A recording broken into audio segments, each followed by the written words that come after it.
gente faz uma boquinha aqui antes de entrar em gravação. Aleluia.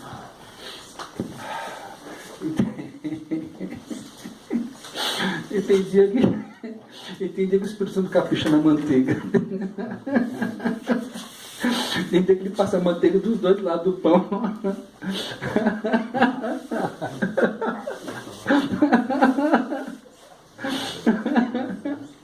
Eles somos gratos.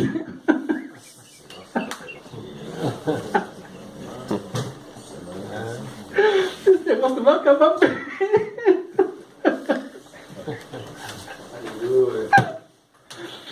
O que dizer? O que fazer quando ele vem aqui? Mais que ser bem-vindo, nós te desejamos outra vez aqui. O que dizer, o que fazer quando ele vem? A pior coisa que você pode fazer é tentar controlar, né? Entendeu? Quando ele vem, chapa. Se é uma coisa que a gente sabe, é isso. Ai, cara, tem gente lá que não sabe o que é isso. Nós sabemos o que é isso. Aleluia. É isso que espera cada um de nós todos os dias. Isso é um estilo de vida de Deus. Isso não. Você está cheio de espírito, hein, Luiz? Aleluia. Você vai me atrapalhar. Eu vou chegando perto, a eletricidade vai juntando. Show! Aleluia! Às vezes que sai ministrar nos lugares, Deus dá uns focos de fogo, né? Glória a ti, Senhor. Glória a ti. Parece que Deus fala. Ele procura onde está o fogo. Você vê o fogo queimando. Deixa queimar, deixa queimar. Aleluia. Deixa queimar. Deixa queimar. Deixa queimar. Há um tipo de gente que só você vai alcançar. Yes, God. Yes, God. Yes, God. Yes, God. Get ready.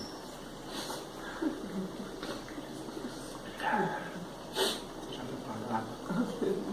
Seja preparado.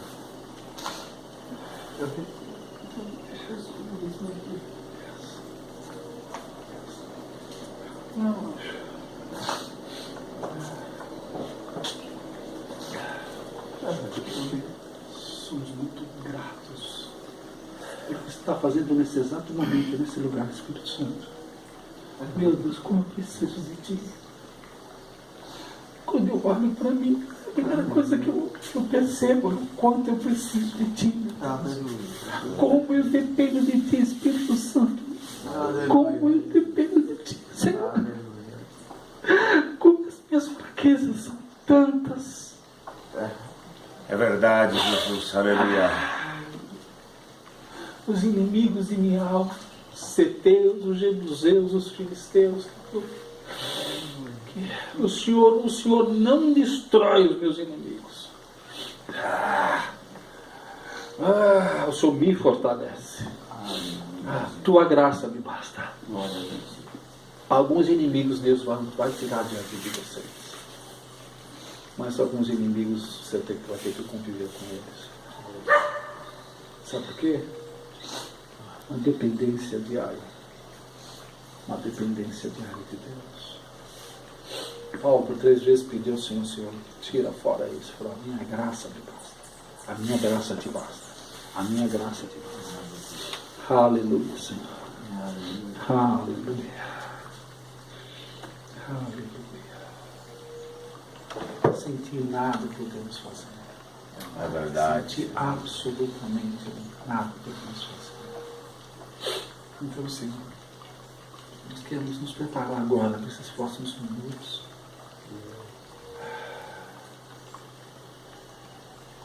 Fica bem à vontade, Espírito Santo. Sinta-se na sua casa. Eu, particularmente, não tenho a menor ideia do que eu vou fazer. Desistir de mim, cair da prancha. Não sei, mas estou sem slash, não sei quando foi prancha, não sei o que eu vou fazer. Mas eu só quero ver você agora nesse momento. Quero usufruir desse momento tão maravilhoso, tão necessário, na companhia desses que são o selo do meu ministério. Essas pessoas estão aqui, Senhor, são o selo do meu ministério. Vocês são o sonho da minha vida. Você é a razão porque eu estou aqui.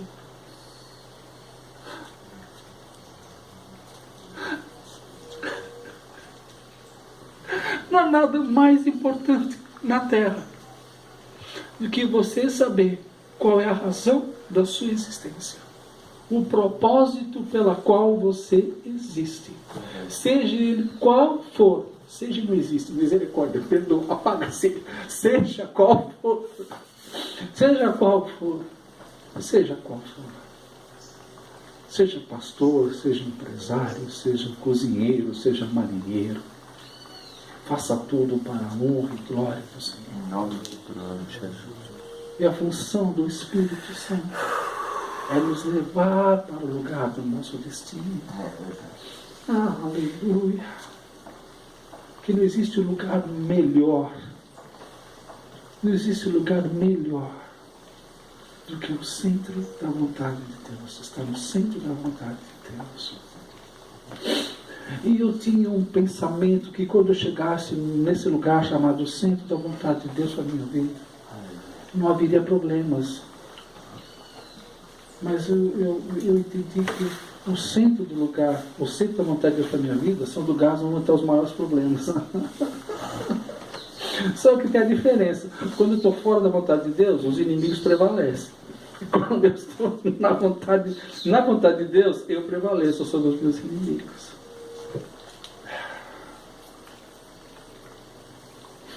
Adão pecou no paraíso. Jesus venceu no deserto.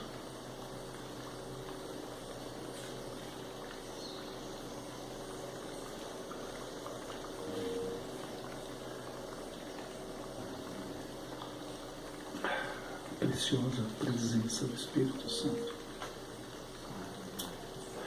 Não é o lugar, não é a companhia.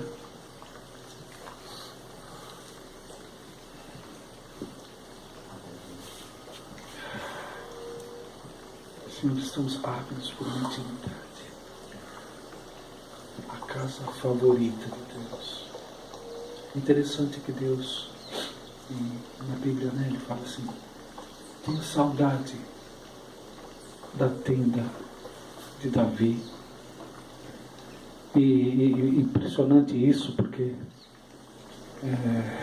nós sabemos que Deus mandou Moisés construir um tabernáculo rico em detalhes, e ele foi muito específico com Moisés.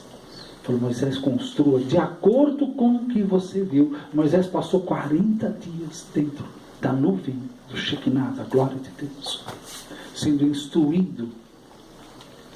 Aí depois a unção se estendeu sobre homens que se tornaram artífices, especialistas em tecer, em fundir o ouro, a prata e o bronze, e construíram o tabernáculo. Mais tarde, Salomão levanta um templo, um dos mais belos templos, se não o mais belo templo de toda a existência. Nações, reis vinham ver a riqueza e a sabedoria de Salomão. Porém Deus fala: tenho saudade do templo, tabernáculo de Davi. O tabernáculo de Davi nada mais era que uma tenda, era uma barraca que Davi colocou, quando trouxe a arca para baixo daquela barraca. Não tinha riqueza, nem formosura, nem ostentação. Mas Davi deu uma ordem, colocou em volta da arca adoradores, intercessores e proclamadores. 3 turnos de 8 horas. E constantemente, com as mãos levantadas, voltados para a arca. Voltados para a arca. Santo, santo, santo Senhor. Muito digno de ser louvado. Muito digno de ser louvado. Muito digno de ser louvado. Muito digno de ser louvado. Muito digno de ser louvado. Muito digno de ser louvado. Adoração Glória contínua. a Deus. Adoração Aleluia. contínua. Adoração contínua. Adoração contínua. Adoração contínua. É a única coisa que nós verdadeiramente podemos oferecer a Deus. É a nossa adoração contínua. E olha que interessante, né? Como Deus tem essa... E Deus precisa de adoração? Deus tem algum problema de autoestima? Ai, me adora, ai, não sei. Não. Por que Ele fala adorai ao Senhor? Adorai, adorai, adorai. Por quê? Porque nós vamos parecer com tudo aquilo que nós adoramos. A nossa chama-se osmose, né? Você adquire a característica, você toma a forma e a característica de tudo que você adora. Então, se você adora o Senhor, aspectos do caráter e da característica do Senhor saltam dele para você. Pá. E você nasceu para adorar. A natureza humana, a alma e o corpo governam, e o espírito adora. E nesse relacionamento você recebe instrução no seu espírito comunica a sua alma, que dá uma ordem ao seu corpo e você executa. Então, quando Adão saiu do paraíso, ele foi expulso do paraíso, ele perdeu um ambiente de relacionamento, de adoração. A palavra adoração também vem da palavra cultivare, que é o cultivar mesmo, o cultivo. Hoje, se você está cuidando de uma planta, se você está cuidando de um animal, você está exercendo a primeira fase de adoração a Deus.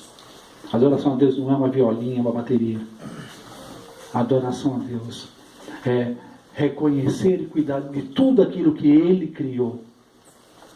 Uma das maiores dificuldades do homem, por causa da selva de pedra que está se morando, quanto mais longe da natureza de Deus, da criação de Deus, mais difícil fica para o homem ter o entendimento da glória de Deus. Porque a glória, os atributos de Deus são manifestados pelas coisas que Ele criou. Então a selva de pedra, as coisas que o homem cria, chegam num tempo na vida dele que ele vai perdendo a consciência do divino e começa a cultuar o que é humano.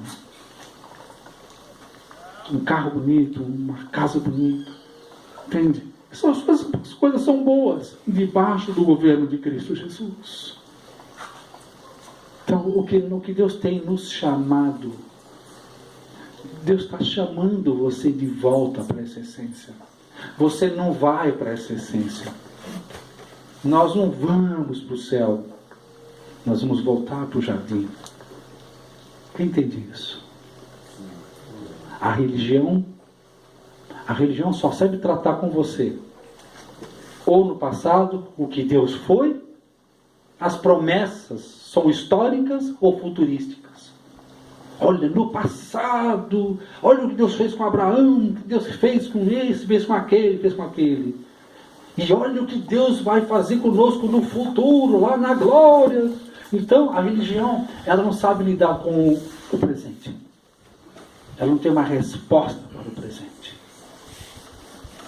Mas é chegado o tempo, estabelecendo a verdade de Deus para nós. Querido, Deus é o nosso Deus hoje. Atemporal. Agora nós precisamos também ter uma mentalidade adequada à atemporalidade de Deus. É por isso que Deus fala, adorai a Deus e pregar o Evangelho a tempo e fora de tempo. Agora, aonde que está o paraíso nosso hoje? E você, quando quiser buscar Deus, entra no seu quarto em secreto e busque a Deus em secreto.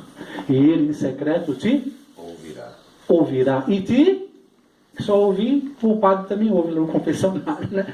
E te responderá. Essa palavra é muito importante, porque não dá para a gente entender bem o que é esse responder. Tá? Vamos falar um pouquinho sobre isso aqui. Não tem nada a ver com o que está lá. Eu falei, perdi a prancha. Agora eu estou nadando no que está vindo aqui.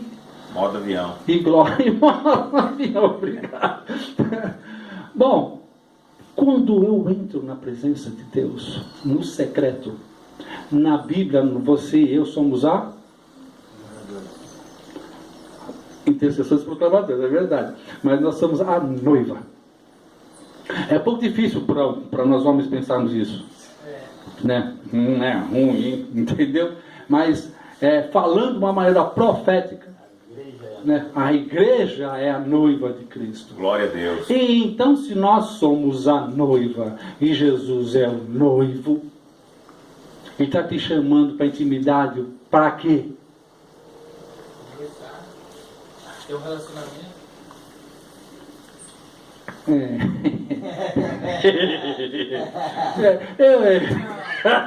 Assim, a falar nisso, gente, eu tô noivo.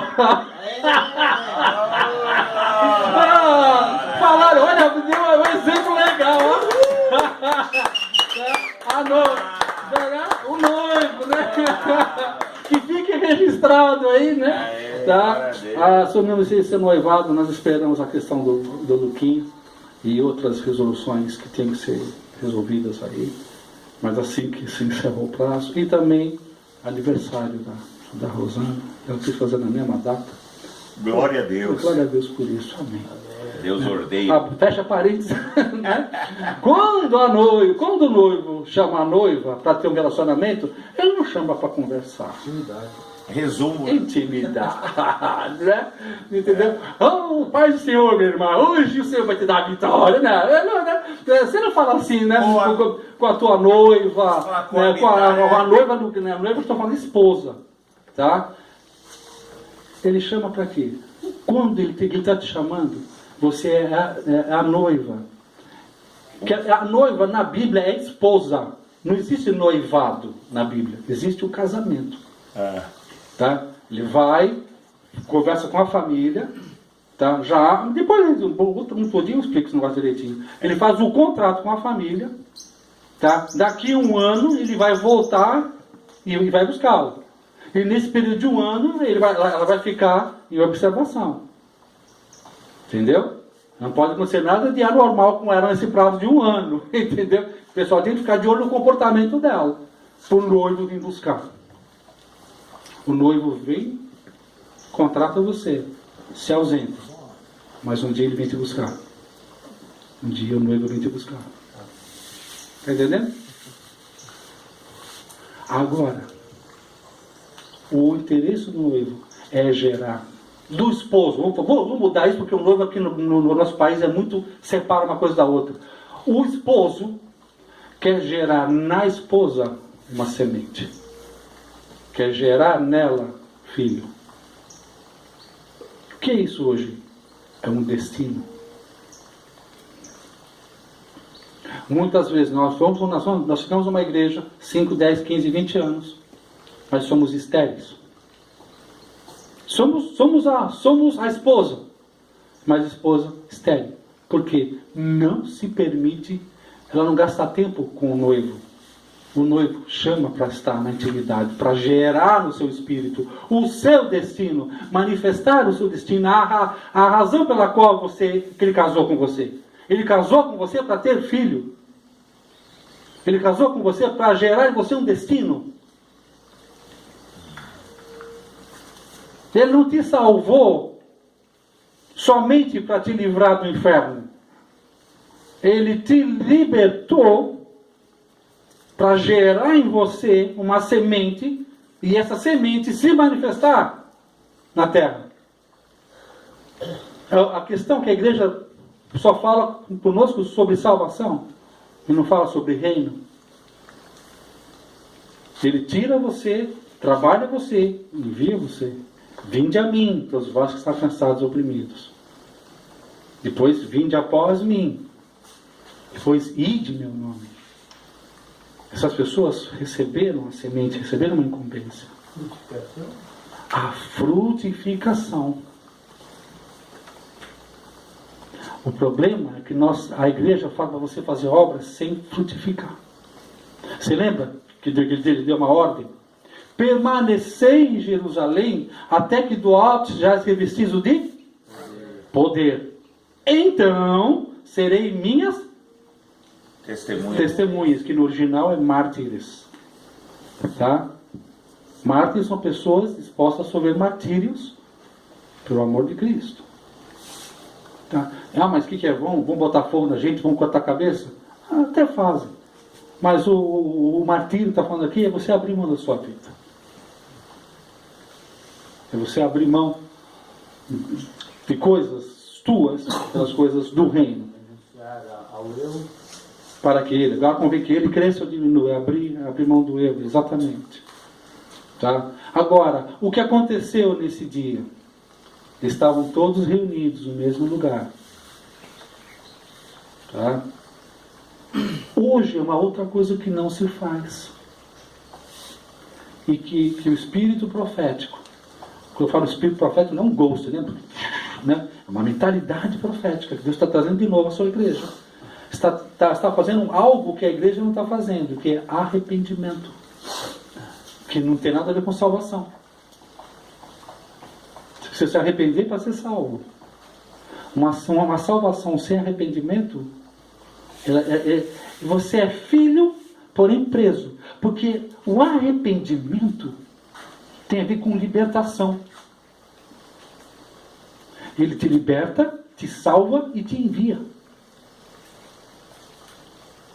Por isso que tantos problemas nós cristãos passamos. Porque você é cristão, mas não é liberto. Você é salvo, mas não é liberto. Porque falta um ingrediente. Se você receber, e descerá sobre ti o Espírito Santo. Naquele em Atos capítulo 2, e desceu sobre eles o quê? Foi pomba que desceu sobre eles? Fire. E passaram a falar em outras línguas, conforme o Espírito conseguia que falasse.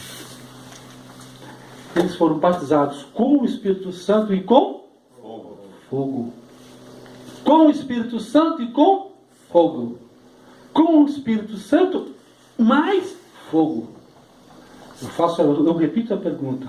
Nós recebemos os batismos do Espírito Santo, nós oramos em línguas, nós temos os dons, os carismas do Espírito Santo, mas a pergunta é: onde está o fogo? E alguém sabe me dizer por que o fogo não vem? Porque pela lei, o fogo só desce aonde tem um sacrifício. É a conjunção dos três elementos. Um altar, fogo, mais sacrifício. O fogo não vem para entretenimento. O fogo não vem para fazer gracinha. A gente sente a unção do Espírito, mas não o fogo. Porque quando o fogo só desce no altar. Quando no altar tem... Abram a Bíblia de vocês no livro de Romanos, capítulo 12, versículo 1.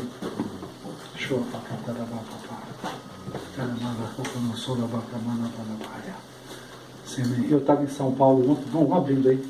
Vou fazer as minhas confissões aqui. Eu estava em São Paulo ontem, eu cheguei ontem. 12:1. E graças a Deus abriu umas portas de negócio pra gente. Eu cheguei de São Paulo, eu tinha que trabalhar, fiquei trabalhando ontem na casa da minha mãe, anteontem na casa da minha mãe, até meia-noite, né, para poder entregar o pedido. Recebi o pedido na estrada, e chegando em São Paulo, eu recebi o pedido, pela misericórdia de Deus, eu ia receber o material, fui em São Paulo para buscar o material, os caras colocando o pedido para mim, falaram, você tem isso, Tex? Tem isso, você tem isso, Tex? Eu estou indo buscar o bagulho, né? Tem. Olha, você tem tudo, Tex, tem tudo na mão. Né? Só que eu tinha que embrulhar o negócio, né? Porque eles só fazer os pacotes, né? Cheguei, já estava lá, e fui à rua trabalhando até meia-noite. Aí no outro dia nós fomos fazer um monte de coisa. Aí chegamos em casa, dei uma descansadinha, fui fazer mais pacotes para entregar hoje. E eu estava assim, né? Falei, meu Deus, eu não tive tempo de me preparar para estar ministrando para vocês. Eu falei, Senhor, eu não tive tempo de estudar, agora eu só estou ouvindo o Espírito Santo falar, e aí, tá vendo? Não era isso que eu queria mesmo. Então, para ele já sabia o que queria fazer hoje aqui, né? Eu que não sabia, mas eu só tenho entendimento de uma coisa. Quando a prancha começa a balançar muito, eu falei, vou perder. Tem dia que a prancha fica no pé, mano, entendeu? Mas tem dia que caramba, solta ela e vai embora, entendeu? Vai no nado, né? Romanos 12:1. Amém. Pode ler? Lê para mim, por favor. Você quer ler, Lúcio? Não, Vamos lá. Romanos 12:1. Rogo-vos, pois, irmãos, pela compaixão de Deus, que apresenteis o vosso corpo em sacrifício vivo, santo e agradável a Deus, que é o vosso culto racional. 2. Por favor. E não vos conformeis com este mundo, mas transformai-vos pela renovação do vosso entendimento, para que experimenteis qual seja a boa, agradável e perfeita vontade de Deus. Glória a Deus. Vocês vão perceber muito no tabernáculo, tinha o Santíssimo Lugar, o Santo Lugar e o átrio. Nós somos Espírito, alma e corpo. Deus Pai, Deus Filho, Deus Espírito Santo. Esse número 3 sempre diz algo da completude de Deus. Algo do caráter de Deus. Então, porém, no versículo 1, apresentai os vossos corpos como um sacrifício vivo. Mas sacrifício não tem que estar morto? Sacrificando minhas vontades. Então, a proposta para Deus é que eu seja um walking dead. É um morto vivo. Vivo pelo muerto. Morto vivo. Você apresenta os vossos corpos como um sacrifício vivo, santo e agradável a Deus. Que é um culto racional, não emocional. É uma decisão, da mente, é uma decisão. Eu decido. Existe um altar, existe um fogo, existe o sacrifício. Quem é o sacrifício? Nós. Tudo tem a ver contigo. Porque o fogo, quando vem, ele não come pelas beiradas, ele consome todo. Quando você lê em Levítico, você lê no Velho Testamento, quando se oferecia o animal em sacrifício, o fogo vinha e consumia tudo. É isso que nós estamos precisando voltar, a essa realidade.